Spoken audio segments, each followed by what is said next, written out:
Hello and welcome to the Love and Compassion podcast with Giselle. We believe that love and compassion have the power to heal our lives and our world. Don't forget to like and subscribe for more amazing content. If you'd like to support the podcast, you can go to buymeacoffee/love and compassion. Today we're going to be talking about immigration and the immigration experience, which is personally important to me because I'm an immigrant. And our guest today is Andy Semotiuk, who is an author who has been published 5 times. So he has 5 books. He is a US and Canadian immigration lawyer and practiced law in Los Angeles for 10 years, worked in New York for 5, and helped over 10,000 clients with various legal problems. Andy is a former United Nations correspondent. For the last 10 years, he has written for Forbes, where his articles have been read by over 1 million readers. Previously, he served on the tribunal panel of the Canadian Human Rights Commission, past president of the Canada-Ukraine Foundation. He is a distinguished Toastmaster and a communication expert. Please join me in welcoming Andy. Hi. Hi, nice to be with you. Thank you for having me on. Oh, yes. Thank you for coming. This is a topic near and dear to my heart because I myself am an immigrant. I was wondering if you could tell the audience a little bit about your own history or your own experience with immigration and why you became interested in immigration law. Yes, I can. I was born and raised in Edmonton, Alberta, but my parents were both immigrants from Ukraine. And for those who don't know anything about Edmonton, it's a very distant, far north city, one of the top cities in the northern hemisphere. Very cold during the winter. It drops down to 50 below sometimes. And I remember in my childhood days where I was going to school and the temperature was something like 50 below. And it was so cold that you could hear sap in the trees, cracking the trees from freezing when you were walking to school. And it was a city in which you had to have a block heater to plug in your car at night in order to get it started in the morning, that kind of a place. But for raising young kids, it was a great city, and I had a good childhood. Now, my parents came at different times to Canada. My father, my natural father, came before World War II, in between the two wars as an immigrant. And my mother came after World War II. And they met up in a sort of a strange way. Basically, my father, when he came to Canada, he came married to another woman, and he had 5 children. And a sixth child was born on the way. And he came to a place called Park Court, Alberta, which is 60 miles west of Edmonton and then 10 miles north. And the way you could describe it is Park Court is not the end of the world, but you can almost see the end of the world from Park Court. It's in the middle of nowhere. Oh, wow. And when they arrived, they started a homestead. He built a hut there, a house, and etc. But one day, while the mother, not my mother, but the mother of the children there, excuse me, she was cooking breakfast over a log stove and she keeled over. She had terrible pain in the stomach. Wow.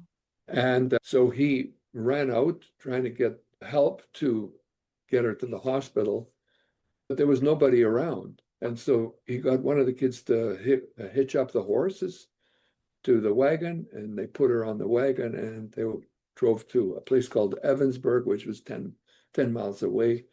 There was a doctor there. The doctor looked at her. He said, she needs to go straight to a hospital. Closest hospital was in Edmonton. It was a 60-mile ride. So there, the guy's trying to get the wagon down to Edmonton. She's in terrible pain. Meanwhile, some of the children back on the farm found the one and only farmer who had a car and talked him into catching up with the wagon. They transferred the woman to the car. They drove to the University of Alberta Hospital, where they opened her up with surgery, and she died on the table. She had died of appendicitis. So my father was left with 6 children on a farm, no wife, and they're all young children, small young children. So he arranged to bring the body back to the farm, and eventually they buried her. The oldest child, I think, was something like 12 years old. He was in need of help. Meanwhile, my mother, who grew up in Ukraine, in Western Ukraine, which was under Austrian rule when she was born and then under Poland, as she was growing up, as a small child, she came down with spinal meningitis, and it took away her hearing in her left ear at age 2. And then at age 12, she came down with scarlet fever, and it took away her hearing in her right ear, except for a small 20% still capacity to hear. So Wow. she was effectively deaf. And there's a long story there, but the short version is the Red Army was coming, the Germans were retreating, and the family decided they're going to escape. And she ended up in a displaced persons camp in Salzburg, in Austria. Wow. So my father wrote a letter to the camp through a priest saying, is there any woman there in the camp who could come and help me with my children? He didn't quite identify how many children, but just some children. And the letter ended up in the hands of a girlfriend of my mother's who read it and said, this guy's too old for me. Maybe you could hand the letter over to her. Maybe you'd be interested. And she read it and she thought, okay, this guy's on a farm. Now, my mother grew up in the city, but they did have some chickens and a cow. It was a town, so she knew a little bit about farming. So she figured, how hard can it be? Okay. So she wrote to him, he wrote back, and before you knew it, he had sponsored her to come to Canada. This is the immigrant experience in miniature. She arrived in Edmonton. He came out from Park Court, picked her up, and drove her to Park Court. And there they ended up together. And I was surprised that there are all these children. And wow, it's in the middle of nowhere from my mother's point of view. From my father's point of view, I got someone who could help me because he didn't even know how to cook. He was in a real bad state. This is in 1938. Yeah, 38 is when he came to Park Court. 48 was when she came. So they lasted together a year. Now, the problem was it's snow 6 feet high, cold. They have one stove, wood burning stove, cooking, milking the cow, looking after the children. The children were going to school, which was a mile away. In the winter, what do? You sit in that thing. You listen to the radio, but my mother didn't hear. So she would be sitting there with these children and her husband, my father. Yeah. After a year, she said, look, I can't do this. I'm going to leave. He said, I'm not going to leave because I got this farm. I'm going to farm. So I'm going to Edmonton. He said, we have to go. If you're going to go, I'm not going to go with you. So she got up and left. There was some trouble there between them, a little bit of roughness there. So she decided, okay, this is it. That's the end of the line. And she talked one of the kids to take with horse and buggy to take her to Evansburg, where there was a bus that went to Edmonton, and she left. But there was a problem. The problem was she was deaf, penniless, could not speak English, and pregnant. And that was me. I was coming. So she arrived in Edmonton in 1948, not knowing a soul. But she knew the name of the lawyer who did the paperwork to get her to come to Canada. So she went to that law office. He wasn't there. He was out for lunch or something. So they told her, sit, you can wait. So she was there in the reception area. Next to her is a woman, and there's this saying, it takes one to know one, misery knows company or whatever. So this woman is asking my mother, hey, who are you? Why are you here? What's your situation? And it just happens that this woman spoke Ukrainian. My Mm-hmm. mother lived, so my mother's thinking, who is this woman? What does she want from me? Maybe she wants my money or whatever. I don't have any money, but so she's reluctant to talk to her. But the woman persists in trying to get a conversation going. Eventually, my mother decides, okay, this lawyer's not coming back from lunch or wherever he is. I'm going to get out of here. She walks out of the office, and this woman follows her out onto the street. And she says, hey, slow down. Where are you going? Where are you going to go? She says, I don't really know. I don't have a place to go. The woman says, listen, you can come to my place. I got a place to go. I have a house. And she took her to her house in North Edmonton. Now, her story was she was married. I think she had at least one son, if not more. But her husband was an alcoholic, and he used to beat her to the point where he'd come home and she'd have to hide under the bed to escape his beatings. But as life had it, one day he was coming home drunk, walking down the street, and he walked out in front of a truck that killed him. And so she ended up also a widow. She was a widow, no husband, with a child, but at least she had a house. And so she said, you can stay with me. My mother's name was Lamia. So she says, so Lamia, stay with me. You can stay with me. So that's how she started out, my mother. Over time, she figured out, I can't stay here forever. I got to do something. And when she talked to any officials or whatever, they said, you got to go see a doctor. You're going to be giving birth and so on. So she ended up at a place called the Wine Loss Clinic, which is in Edmonton. And there's a guy, Wine Loss, a doctor who saw her and says, what's going on? And she told him she's expecting. And he says, okay, we got to find a place for you. And she ended up being referred to some Roman Catholic nuns near the Mm. General Hospital in Edmonton. Now, for those of you who are listeners who are from Edmonton, you'll know all these names that I'm about to come out with, and you'll know the scene a little better. But for those that don't know, it's a downtown hospital. And the next door to this general hospital was a nunnery, I don't know, a place where they looked after people who needed help. And that's where she ended up. And as time for my birth was coming along, they found her a better place to stay, a place called Yellow Home in northern Edmonton for unwed mothers. So that's where we ended up. My mother ended up. And when the time came, the doctor drove her to the hospital. She gave birth to me. And that's where I ended up with her after the birth. But you couldn't stay there. That was a place for expectant mothers. So she had to find a place to live. And now, again, doesn't speak English, is deaf, no money. She's in this home. And she eventually found some people, Ukrainian people, who spoke Ukrainian so she could speak. One was an alderwoman, later became an alderwoman, Julia Koniski in Edmonton. This woman ran for alderman like 7 times, lost 7 times, and eventually got elected. And from that day on, she stayed in municipal government until she died. She was very popular.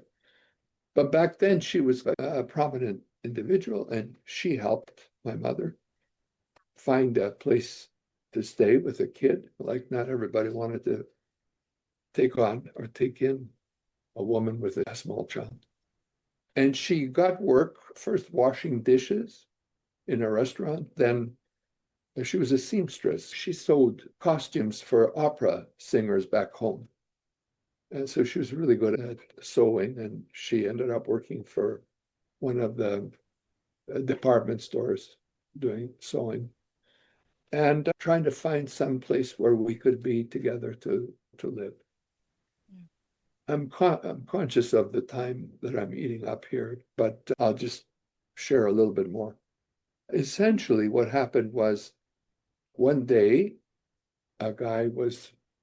another guy who was older and used to work on the railroad for many years, retired, put an ad in the paper saying a woman needed to look after my place and help me out with my dishes and everything.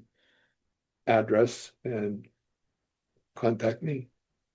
And she, my mother, saw that ad and decided, well, go see what he's got. And they met. And he was much older than her, probably about at least 20 years older than her. But he had a house. He was a retired railman, had made some money during the Depression because he was working on the railroad when everybody else wasn't. And he said, why don't you come live with me? And that's how we ended up living with him. He ended up being my adopted father. That's why my name Semotiuk is his name. And I know you talk about love in your speeches, presentations, and so on. And perhaps people who are listening are thinking, what does this immigration lawyer, what's he doing talking about love? But I feel through those circumstances that I've shared, and there are more in the book that you mentioned. It's called A Promise Kept, a tribute to a mother's love. My father, William Semotiuk, lived for 9 years of my life before he died. He died of cancer. And my mother looked after him. Now, there was a strange relationship there. The relationship was he was married to a woman that he had left in Ukraine and came to Oh, wow. Canada to farm, thinking he'll go back, make some money, go back and have a good life farming in Ukraine. But the war broke out. He came before World War I, so he couldn't go back. He was regarded as an enemy alien because he was from Austria, which was on the wrong side of the war for Canada. Oh, But because he wow. worked on the railroad, he had the privilege of not having to go into an internment camp, which is what was going on in Canada back then. Really? So But yet, people that were considered on the opposite side of the war were sent to encampments? people from Austria were regarded as enemy aliens, like the Japanese in the United States during World War II. They were Wow. interned, and my father just slipped away from that because he was working on a priority industry, which was building the railroad across the country.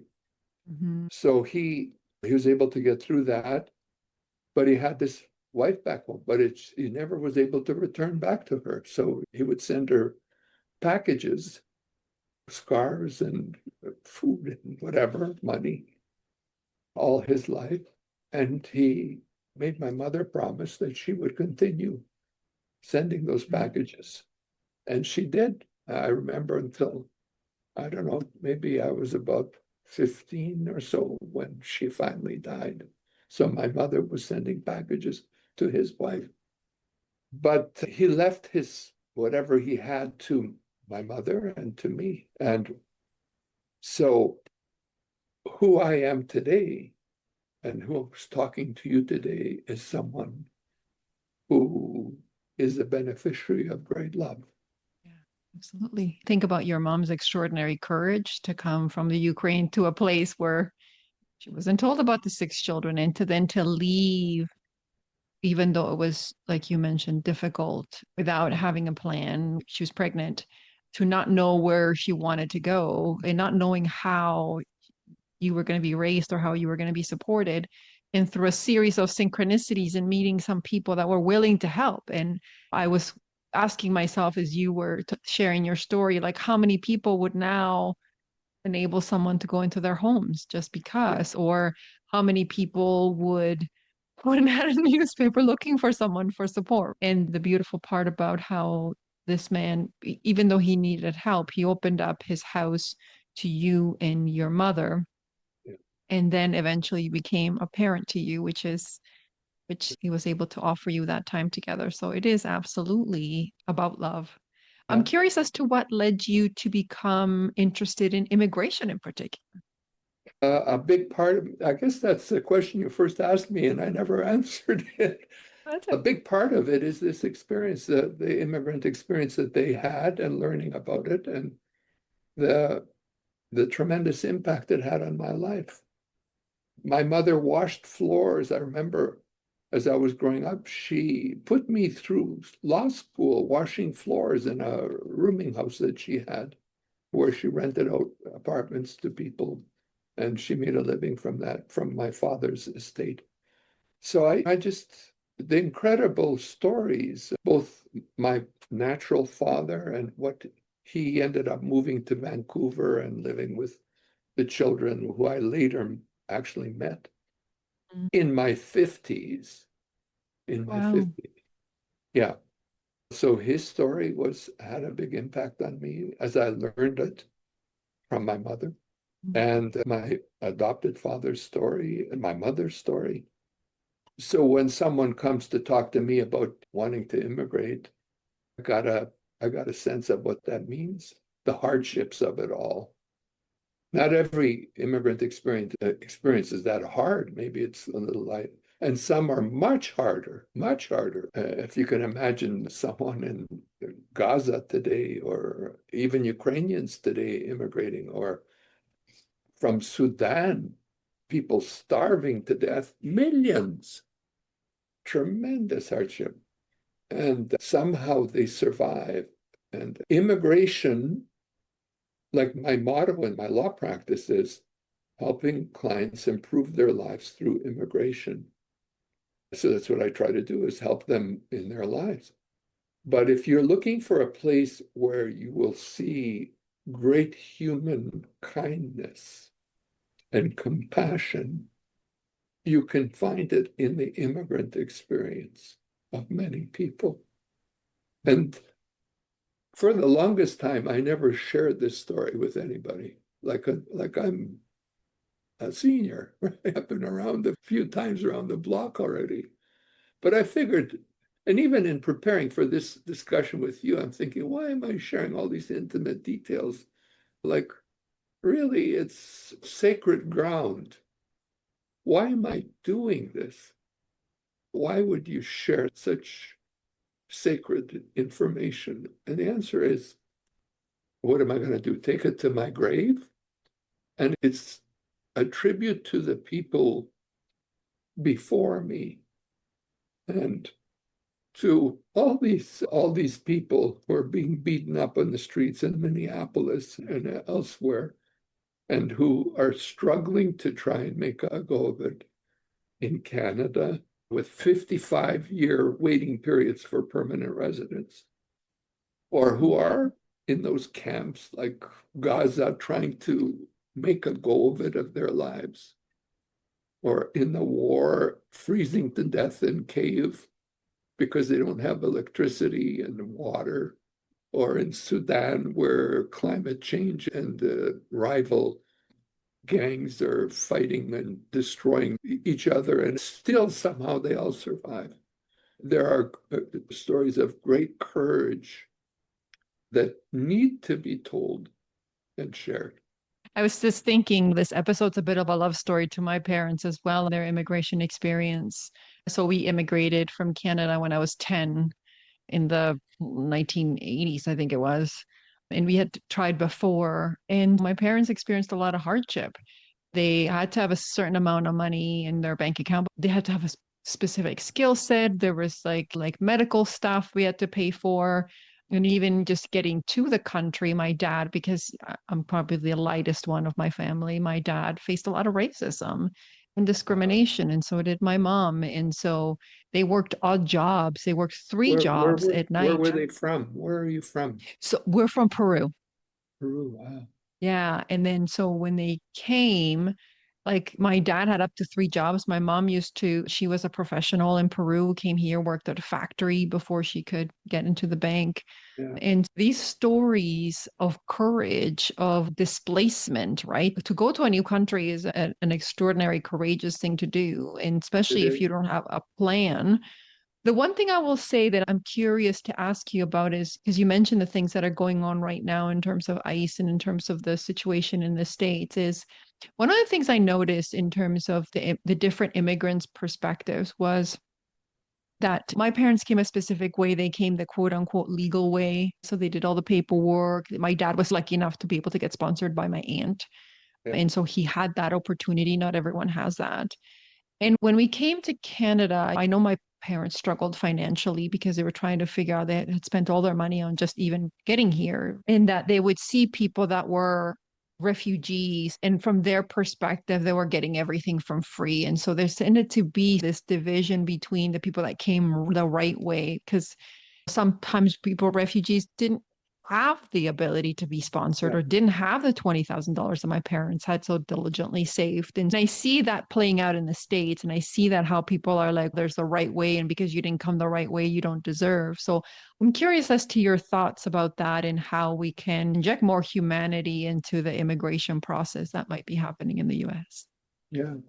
We can say this, nobody has a right to come to Canada or the United States. You are an immigrant. Now, in the history I related, they all came legally as well. I might mention that. But in the world today, just as we're talking right now, there's over 120 million displaced people looking for a place to live. 120 million people. That's, if you get your head around, that's wow, impossible. Let's say the United States said, oh, we're going to be humanitarian, we're going to look after everybody. It's impossible for the United States to solve that problem. It's too big a problem for the United States. Even with President Trump, for those who believe in President Trump and how well he's doing, it's a worldwide problem. So as humanity, we're not doing so well in terms of looking after each other. It's unfortunately, we're doing very poorly. But I start with this premise. A country has the right to decide who should come and who shouldn't come. And that decision has to be made by Congress in the United States or Parliament in Canada. And not everybody will be able to come. Even in the most generous, perfect society, not everybody will be able to come. So it's a question of deciding who should be able to come and making as generous and as a humanitarian attempt to help these people who are trying to come, and also to help those who live in this society and want to bring in people to, like, family members, parents, uncles, aunts, and so on.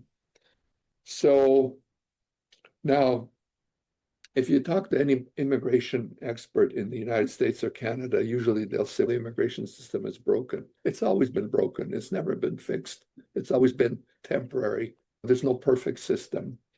But what it can do is it can open the door. Like in my case, I related how two of my family members came to Canada as sponsorees. They were sponsored or helped, at least. Maybe I didn't mention that my father had a brother who's my natural father had a brother who sponsored them to Park Court. So I'm a big believer in sponsorships. Now, it can be family sponsorships, it can be professionals, a lawyer to lawyer, for example, or historian to historian, or it can be religious, Catholic to Catholic, or it can be ethnic, Chinese to Chinese, whatever the sponsorship. If someone here is prepared to say, okay, I'm going to be responsible for this immigrant, I'm going to help them get up on their feet here in the United States or Canada or whatever. I'm a great believer that, subject to police clearance and health issues, that we should try and facilitate that. And there's an act called the Displaced Persons Act in the United States that opened up immigration to the United States. And many people came on that basis. Unfortunately, however, the act discriminated against Jews. So Jews were not allowed in. It was a racist act. Wow. But that can be fixed. The act doesn't have to be racist. You can have an act that isn't racist. And if you have such an act, then I think that's about the best you can do on the immigration front in terms of opening the doors to the degree possible. So help me understand what's going on in the States in terms of, so if people were granted refugee status in the past, let's say they were refugees that were there for 20 years, are those people then being deported because they don't have full status in the US? Or, because I seem to be a little bit confused as to who Yeah. ICE is So, deporting and who's not deporting. What's your okay. perspective? So just a little helpful sort of framework. In the US, there are US citizens. You're either born there or you become one because you deserve it. There are permanent residents. That's one step below. You become a permanent resident by immigrating legally to the United States and meeting the qualifications for permanent residence. Or you're a non-immigrant and you're in the United States either on a work permit or a study permit or a visitor's visa or whatever it is. So those are three categories. And then there are illegals who came across the Rio Grande at night and are now living in the US. Most of them, over 50%, something like 60% of them, have been in the US for over 10 years and made a Wow. life there. And now they're being rounded up. And on the side, we have refugees. Refugees is a very narrow ground of a small group of people who are fleeing their country of citizenship and have a well-founded fear of persecution if they are returned to that country based on specific grounds: race, religion, political opinion, gender, and a few of those grounds are social group. So you come to the border and you say, I'm a refugee. In the United States, it's called, I'm claiming asylum. And they say, oh, you are? Okay, let's have a hearing. Let's find out, are you a refugee or not? And they hear, okay, where are you from? And what are you afraid of? And why won't you go back? And if they define themselves in that way, the government won't protect me. They're trying to persecute me. I'm a dissident and they're going to throw me in jail. Okay, you qualify, you can stay. I came because I'm poor and I didn't have enough money. No, you don't qualify. You're not a refugee. You're not afraid of going back and being persecuted. You're just poor. We don't accept that. And so that's the way they use that as a measure of who can come in that way. But once they get refugee status, they're not thrown out. ICE is making a mistake in throwing everybody out. Not everybody, but they're arresting US citizens and deporting US citizens, arresting permanent residents with green cards and deporting them in some cases. But what they're after is people who do not have legal status. They don't have a work permit, they don't have a study permit, they don't have a green card, they're not citizens. Yeah, I understand that. So what legal recourse do people who are citizens or who are on a work visa have been if they're deported? Because they were originally accepted. So you can't change the rules of the game, right? First of all, they shouldn't be deported. The key thing is if you're going to be deported, you got to say, I want a lawyer. I want a lawyer. Now, in theory, they have to allow you a lawyer if they're going to be detained, if anybody's going to be detained on the streets. Just a little rule here. It might even happen to you or me if we're in the United States and suddenly ICE is rounding up people. I got a call yesterday from someone in San Antonio who has a work visa and concerned that she might get picked up on the street. What do I do? So here's the answer. On the street, if someone stops you and says, hey, what do you want? You ask, am I being detained? Yes or no? Or am I free to go? And if I'm being detained, then I want a lawyer and I'm not saying anything. If I'm not being detained, then I'm walking away and goodbye, and I'm not saying anything. That's the way you deal with that.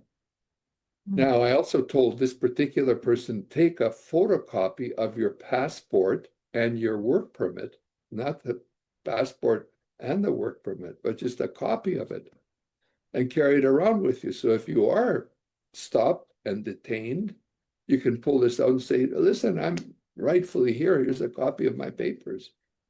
Now, you don't want to have the originals because they can be taken away. And then they say, you don't have any papers. Out on the next airplane out. But the whole exercise here is if you're in trouble, you got to call a lawyer. Hopefully someone in the area where you live probably would be best, like San Antonio in the case of this woman. Now, if you're at home, someone comes to the door, knocks on your door, and says, hey, I want in here. And you say, no.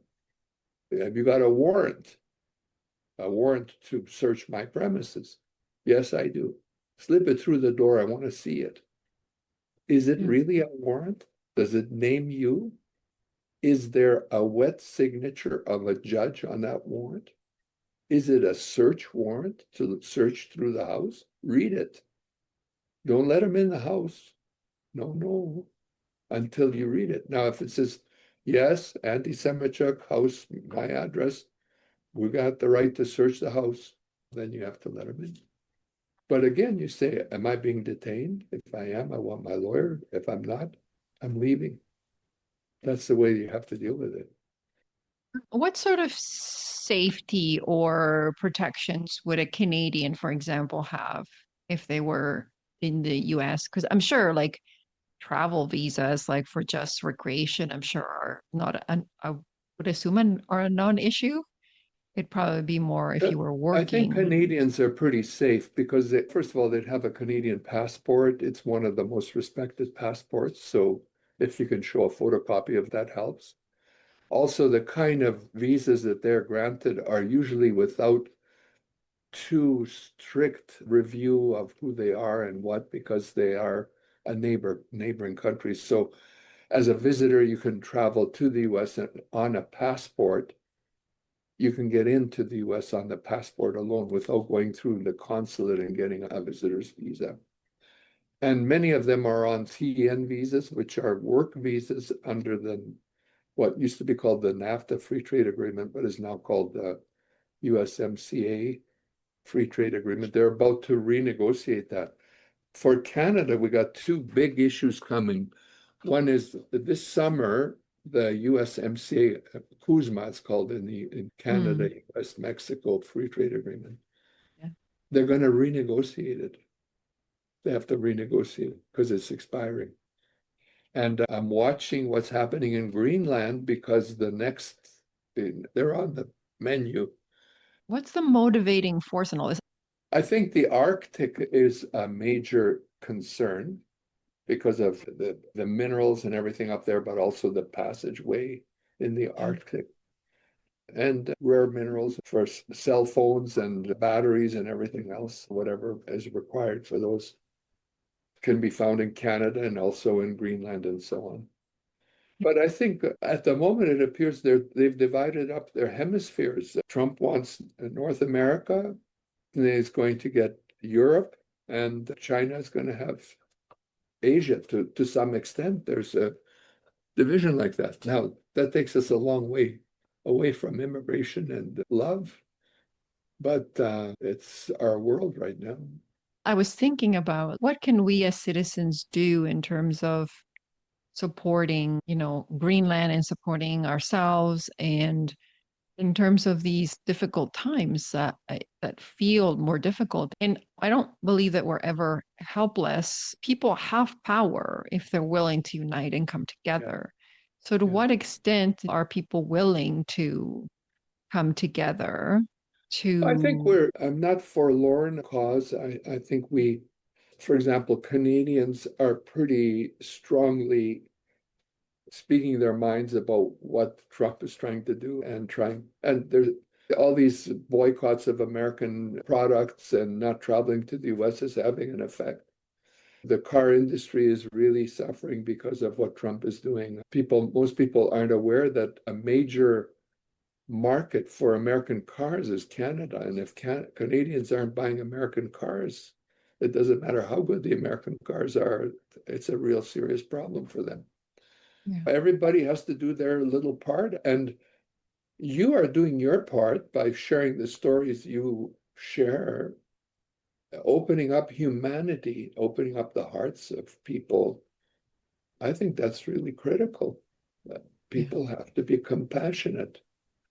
This world has enough hardships, even without wars and so on, to deal with, and people need to look after each other, be kind and thoughtful for the lives of not only themselves, but others. This is Uh, where I go back to the beauty of your story. Your dad, your mom, like they were immigrants. If they had faced some of the prejudice that their people face now in the States, they wouldn't have been able to survive if people hadn't opened their homes and been able to connect them to other people and seen their humanity yeah, as somebody who was worth Yeah. living, I'll give you surviving, having a job.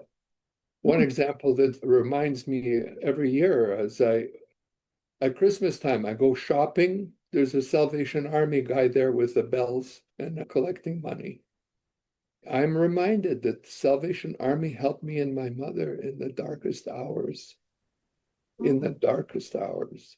Can you share a little bit, or would that be too Well, my intimate? mother had no money. She had me, no place to live. She's trying to make a go of it. The Salvation Army has this thing. I think the priorities are food, shelter, and then religion in that order. So first they give you food, then they give you a roof over your head, and then they give you salvation is the third one. Yeah, yeah. And so my mother had no place to go, so we had food and shelter and salvation. It's not like we're not believers or whatever, but maybe we didn't end up in the Salvation Army form of salvation. But yes, we believe in God and all that stuff. So I hope that they would regard their work as well done in my case, in our case. We certainly do. And I try to pay the favor forward. I reach in and give them whatever I've got, the largest one I've got. Is it a 20 or a 50, whatever it is? Toss it in the hat. Because then that It just, helps other families and other people. Yeah. yeah. Yeah. I think And a so, really key, forgive me, a really key thing is if you're going to donate to, like some guys there standing there trying to get money or woman or whatever, and you give them $1 or $2. I think it's really important to look them in the eye and say, hello, how are you?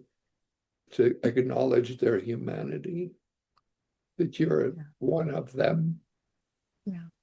I think that's a big deal. Yeah. And it's an absolute beautiful way.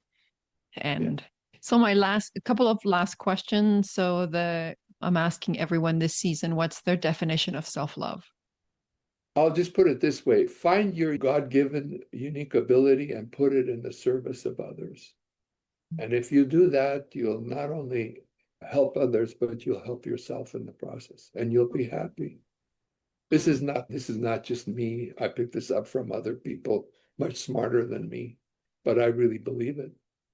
Where can people work with you? Where can they find you? Where can they find your book? Please share anything you want to tell the audience. Yeah. So I have a website. It's a personal website called myworkvisa.com.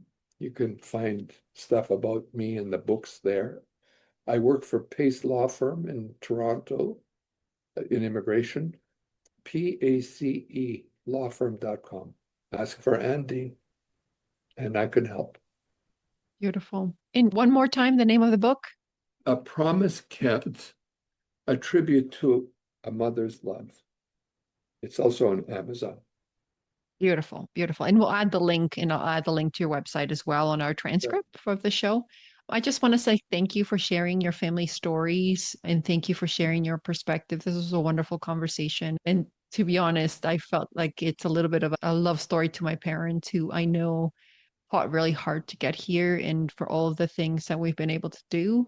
And so to share your story is just another example of how much courage it takes to be an immigrant. So thank you to those who tuned in for another episode of Love and Compassion Podcast, which is I'll see you soon.